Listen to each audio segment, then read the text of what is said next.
Greetings out there in internet land. Joe here with, I don't know if this is going to turn into something because a lot of you who watch my channel know me as The Wrestling Fan. I just did a video criticizing WWE this year and the troubles they've been having. And it was, in a way, a negative video because I am, like a lot of people, fairly negative on WWE right now and not really a fan of the product. But I kind of want to do something a little more positive because I do love professional wrestling. I know I'm a filmmaker, I'm a writer, but professional wrestling is a very close second love of mine. And like I said, I just want to do something a little positive this time. And I want to talk about a pay-per-view that WWE put on in 2005, WrestleMania 21, that is very near and dear to my heart. And just basically the quick version is, this is the pay-per-view that got me back into professional wrestling full-time as a fan. Because I was a huge fan during the Attitude Era. I was the right age in 98, 99, 2000. But at the beginning of 2001, I was about to be a sophomore in high school, and my priorities changed, and I wasn't thinking with the head up here. And I just got out of wrestling, which sucks because I missed a lot of great stuff during the next about 4 years that I stopped watching. And then at the beginning of 2005, I just got interested again. I was watching, saw a lot of old faces, a lot of new faces, and the build up to WrestleMania 21. And I was home the Sunday that this aired, and I decided to get it. And I've been watching wrestling, or at least keeping track of it ever since. So I just kind of want to do a quick rundown of WrestleMania 21, my thoughts on it, of every single match, and the event as a whole, and basically a new segment, a new video series. I don't know if it'll continue. That's called Joe Wrestles With.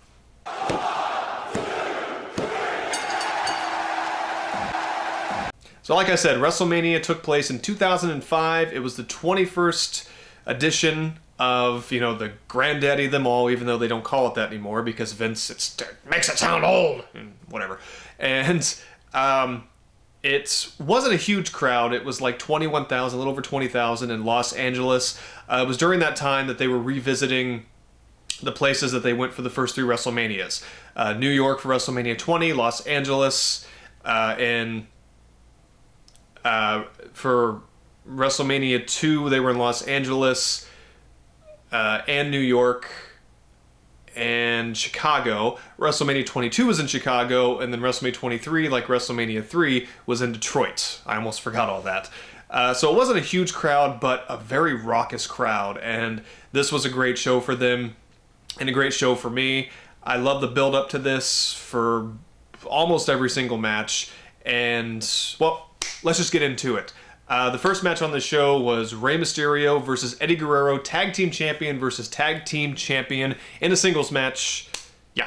Okay, at the time of seeing this match, I thought it was one of the greatest matches I had ever seen because during the Attitude Era, I didn't watch WCW. I wasn't a fan of the product, so I didn't know the Cruiserweight division. I didn't know about the classic battles that Rey Mysterio and Eddie Guerrero had there. And even after this match in 2005, they would have matches that would definitely top this one. But at the time, I had never seen really Lucha Libre stuff, and it just wasn't something that was prevalent during the Attitude Era. Attitude Era in WWE, or WWF, was not it wasn't about good wrestling. There wasn't good wrestling matches. In 2000, because of people like Chris Benoit and Eddie Guerrero, Kurt Angle coming in, like good wrestling matches became something, and they made the other superstars like Stone Cold and The Rock really up their game and have fantastic matches. But at the time, this is just something I'd never seen before, and it amazed me, and the crowd was really into it, and the crowd was kind of acting like they had never seen wrestling like this before.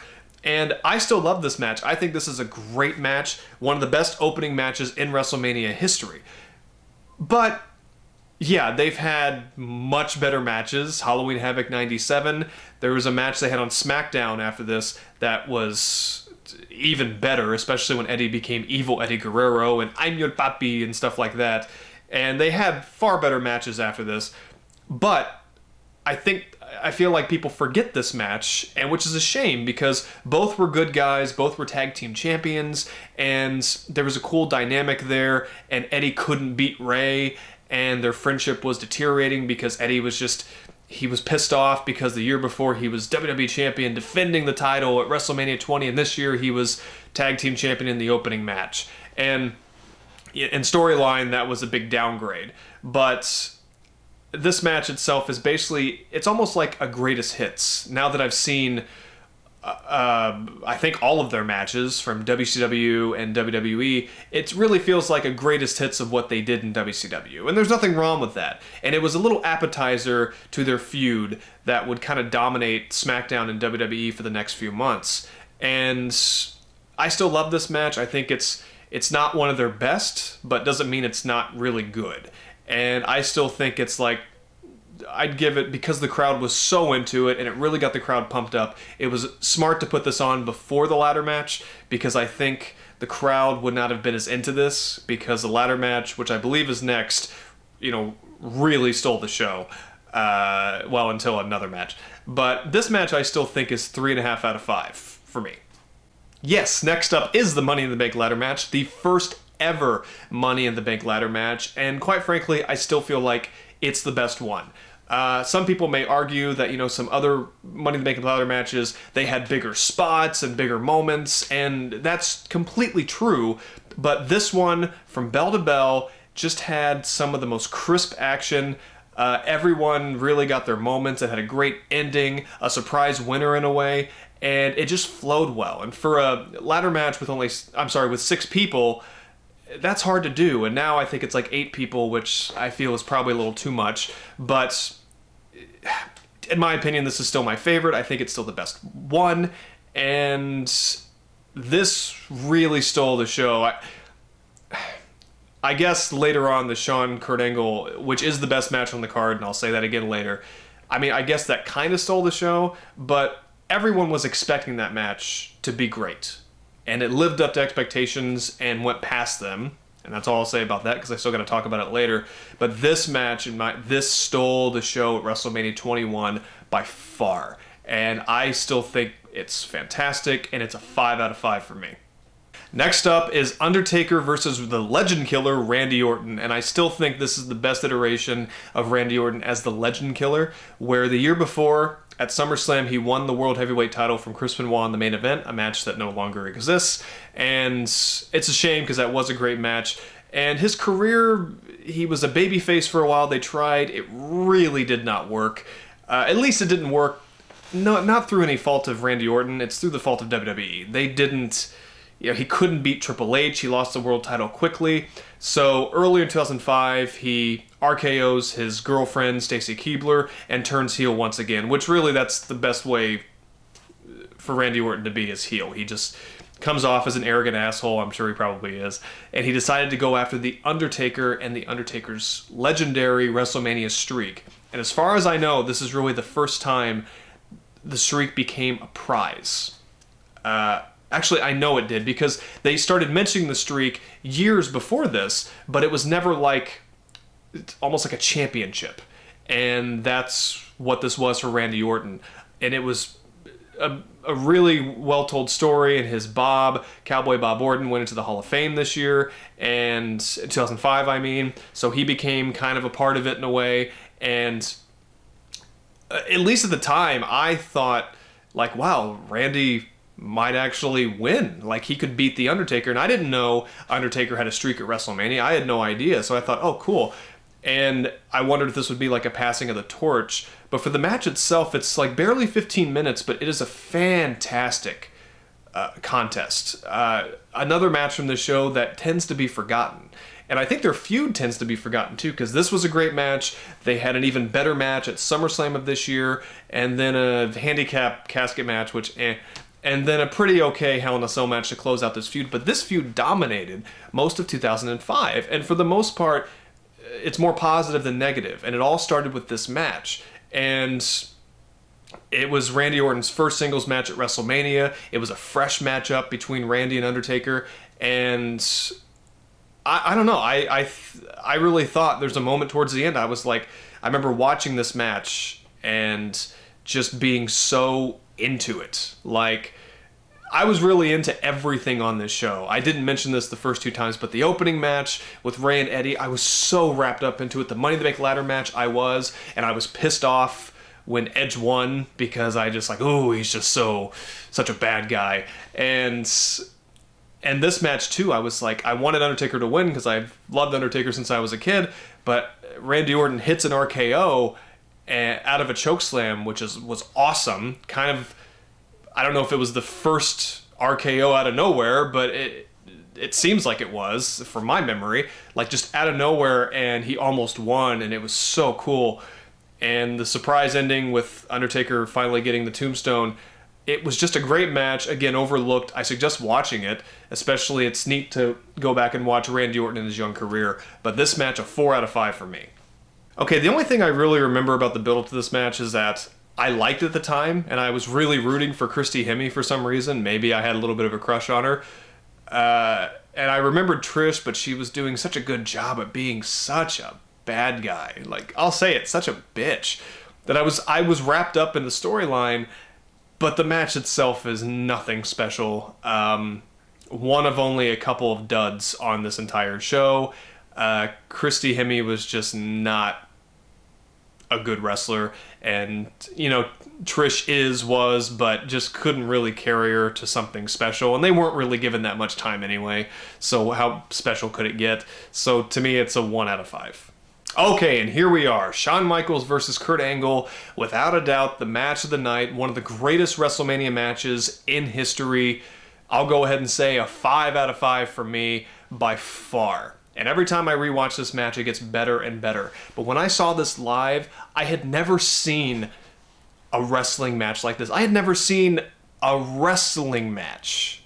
You understand what I'm saying? Like, just kick-ass reversals, finishers. Just, I'd never seen an epic wrestling match like Shawn Michaels versus Kurt Angle. And this literally had me at the time when there were near falls, or Kurt Angle had Shawn Michaels and the ankle lock, just, I'm sure my dad was in the next room because I was still living at home at the time, wondering, what the fuck is he doing,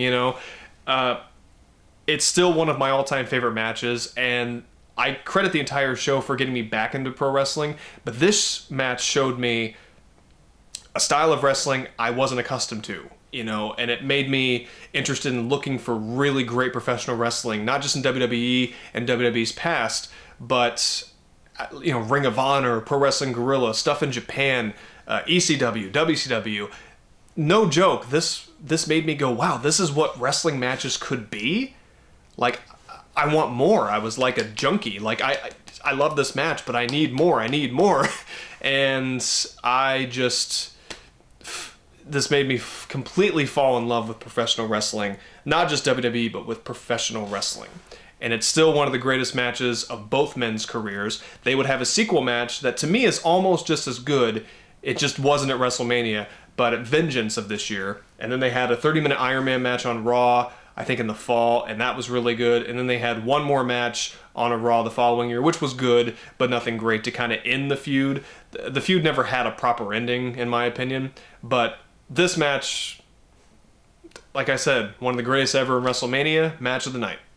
I was just going to talk about the matches on here and not segments, because before this there was a segment with Eugene and Muhammad Hassan, while he still had a career in WWE, and Hulk Hogan making an appearance and beating up Muhammad Hassan, American made, and that segment wasn't, at the time, and it was cool to see Hulk Hogan on the show, and like, oh shit, that's Hulk Hogan. I didn't know he was going to be here. And, I'm sure younger me was like, yeah, he beat up that guy who's not from here, even though I'm sure he is from here. It's stupid stuff. So I didn't even comment on it. It's dumb, doesn't hold up very well. But this is important. This is Rowdy Roddy Piper coming back to WrestleMania, just inducted into the Hall of Fame, doing another edition of Piper's Pit. And Piper's Pit is not something I grew up with. It was before I was born, basically. And I was like, Piper's Pit, okay. And did a little research and found out what it was. And his guest was Stone Cold Steve Austin. And I had not seen Stone Cold Steve Austin since I watched in the Attitude Era. Had no idea he had retired. So I was like, oh my God, like, two of the biggest personalities are going to clash. And the segment is awesome. Like, it really is. And it's a good back and forth. They smack each other around. It's funny. It doesn't really go anywhere. per se, and it ends with Carlito coming out with his Caribbean cool apple thing. Like, the company couldn't figure out how to end the segment properly, and they had Carlito come out, which I guess was nice, kind of gave him a little bit of a rub for a youngin'. And it ends, of course, with beers between Roddy and Stone Cold, and of course Roddy gets a stunner, you know. But it was completely entertaining, and not a legendary moment, but a moment that I feel like isn't talked about enough in Stone Cold's career, or Roddy Piper's. It looks like they had a blast. Honestly, for me, 5 out of 5, just because it is very entertaining, and, you know, what can you say? I miss Roddy Piper like everybody else, and this was a lot of fun. Okay, I don't have much to say about this. This was the only thing back then in 2005 when I watched this live that I was like, what the fuck are they doing? This is what they're doing with the Big Show? It was a unique idea, a sumo match, but the crowd didn't take it seriously. I didn't either. It wasn't entertaining, and it just seemed to embarrass Big Show, and it ended quickly. It wasn't... I'm sure it wasn't real. If it was, Akebono beats him pretty easily, because they're not going to have him come in and be embarrassed on pay-per-view. Honestly, 0 out of 5 for me. It shouldn't have been on the show. I guess it was something different, but it was a complete waste of time. Skip it. Okay, here it is. The first of our 2 big main events for WrestleMania 21. The WWE Championship match between champion JBL in the midst of a historic 280-day reign that everybody wanted to see come to an end. I did, and I'd only been watching WWE for like a month and a half. And this was the rise of John Cena, the guy who would take the reins and become the next Hulk Hogan, Stone Cold Steve Austin, The Rock, what have you. This was really his coronation, but it was not the main event. And there are reasons, and I'll get into that. Reasons, I think. But this match, the match itself is fine.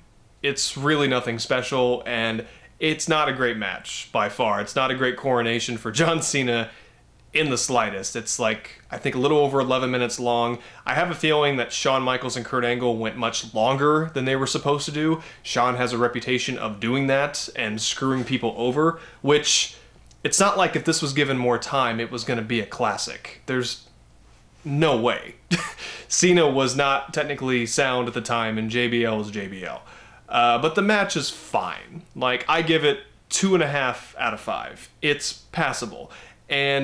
But the big moment, I remember, it's like when John Cena won, I knew back then, I'm like, this is something special. You could feel it.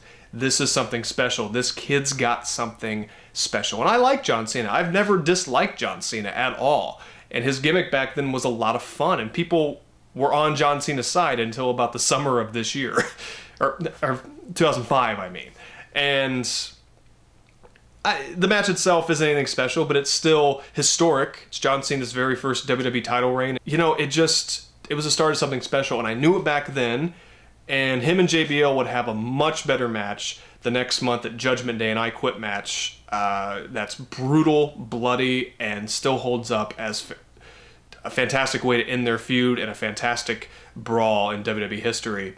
But I think the reason why this match didn't go on last was, I don't think they thought Batista was bigger than John Cena. I mean, actually, I can't even say that, because considering that Batista was Triple H's boy, they probably thought Batista was going to be the one. And he was. It was kind of him and John Cena in a way. They were the two. It was kind of like when Stone Cold and The Rock were in the same company at the same time. Not exactly like that. Okay, so calm down, keyboard warriors.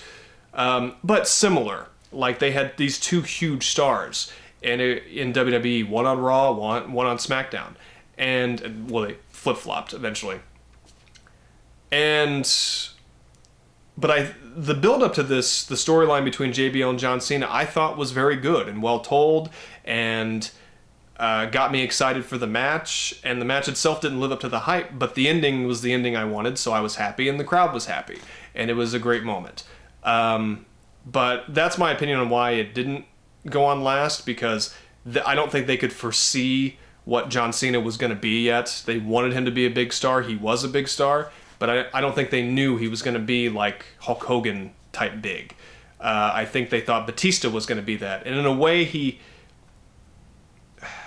I can't say that he was. I like Batista.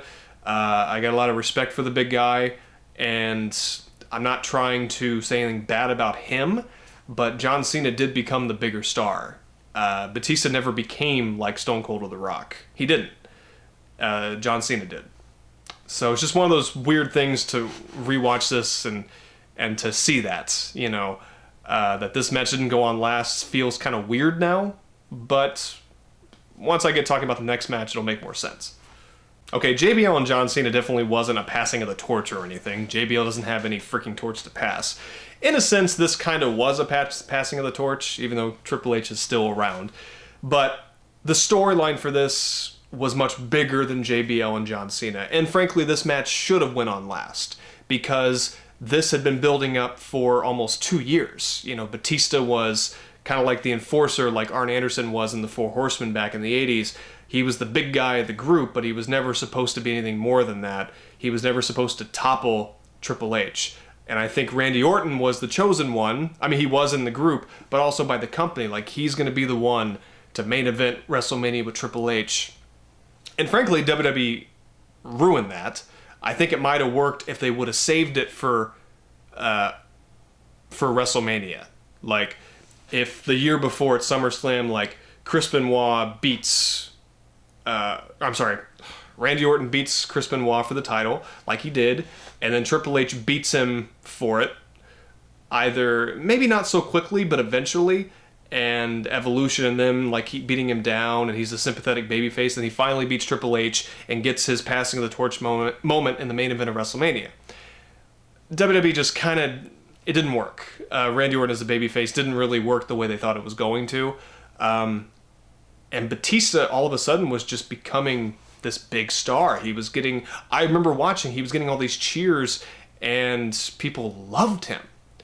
And that moment he turned on Triple H, I was watching live, and it was one of the best moments in Raw history, and I couldn't wait for it, and I didn't watch all the Evolution stuff. That was still brand new to me. And the build-up to this match was fantastic. Fantastic. And it was the end of Evolution, and Ric Flair being involved too, and I was very excited for this. The match itself is average at best. Like most Triple H matches at WrestleMania, it's way too long. It probably should have been trimmed down to like 15 minutes. I know Batista has said that there was something going on with a nerve in his back or something to where like he couldn't feel either one of his arms or one of his legs. Like they were numb. So he wasn't at his best in the match. And it's the usual Triple H 20 to 30 minute, like, I'm going to make this guy match. Like, it's not that they're bad matches. It's like his matches with Seth Rollins and Roman Reigns at WrestleMania. They're not bad matches. They just get boring after a while. And it's like, dude, you're not Ric Flair. So just, and even their rematch a month later at Backlash was shorter and better, but still And then luckily they had that phenomenal Hell in a Cell match to cap off their feud. And then this year at WrestleMania 35, they had one more match where Triple H finally got the win on Batista, and the match was entertaining. Nothing great, but better than I thought it was going to be. But this is really the match that kind of started it all. And in a way, it was a passing of the torch. Batista won the world title. At the time, again, like when Cena won, it felt like something special. And it was something special. And it was really the start of a new WWE in a way. These two fresh-faced guys are running Raw and SmackDown. That was big. And again, historic. Not to overuse that word, but I think this pay-per-view is more historic than people give it credit for. And it was kind of the start of a new generation, in WWE. But the match itself, again, is average. I give it 3 out of 5. It's not a match I would go out of my way to rewatch, but it's not terrible. It's just not a great way to cap off the show match-wise, but moment-wise, it was great. Okay, to cap off my WrestleMania 21, not review, I guess, but thoughts on this. It is still one of my all-time favorite pay-per-views, one that I would watch from beginning to end, even with there are very few negatives in this. It's such a great show. The undercard is one of the best in WrestleMania history. Where like WrestleMania 19, the undercard was really not that great, and then the second half was awesome. This one was awesome. The majority of it was really awesome until the two main events, and that's where the show got average. And I think most people agree that's where the show, it doesn't fall apart, it just isn't nearly as good. Like, you have that great opener with Ray and Eddie, the first ever Money in the Bank ladder match, classic. Randy Orton, Undertaker, I should say, awesome. Kurt Angle, Shawn Michaels, epic, classic. What am I missing? Making sure I don't miss anything. The Piper's Pit was awesome. Really, the Women's Championship match was but, and I hate to say it, but women's wrestling back then was not what it was today. It was very, not even average. It was a bathroom break, which wasn't fair to the women, but that's what that match was. It was a bathroom break. And the build-up was good, but it wasn't great, match-wise, I mean, and just, you can skip that. The sumo match between Big Show and Akibono, like, it happened, whatever, but it's not going to end up on any Best of Big Show DVD sets, and you could skip that one. That was another bathroom break. But minus those two, everything else, to me, over-delivered. It's awesome. And then the two main events, they're average at best, but you get to see the coronation of John Cena and Batista win their first world championships, and the beginning of like a new WWE. So even though the matches aren't great, the moments are. And I just don't think WrestleMania 21 gets the credit it deserves. It's an amazing show.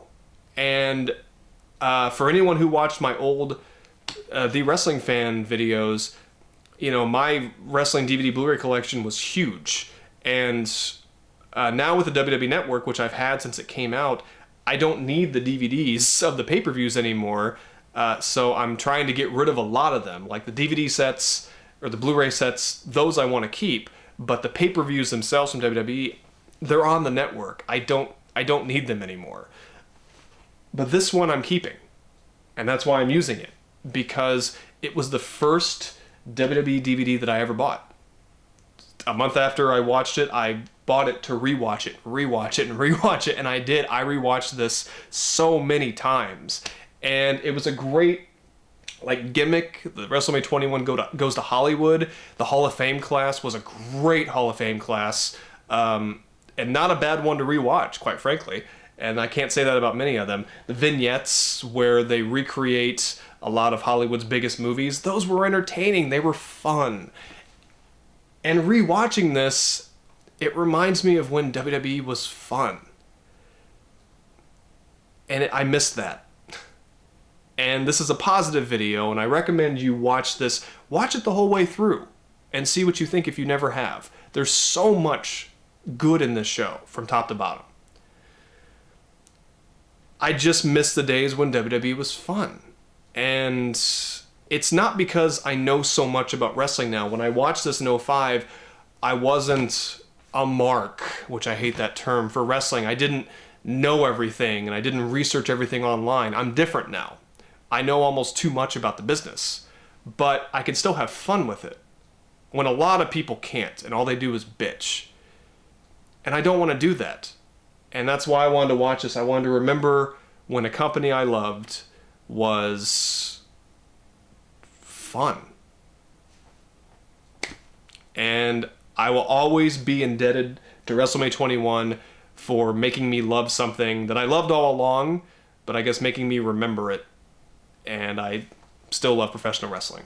So that's what this video really was, to celebrate that. So thank you very much for watching. Hopefully in the future, you know, I could do more of these, even if it's something negative. That can be fun to talk about too, to critique it and to figure out why it was negative and, you know, whatever. But if you want me to do more of these, let me know. And this was fun. So I'd love to do more, but if not, I'm glad I got to talk about this because it's something I didn't really get to talk about on my old show.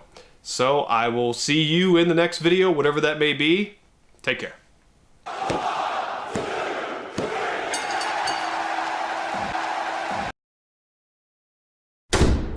Quiet on the set.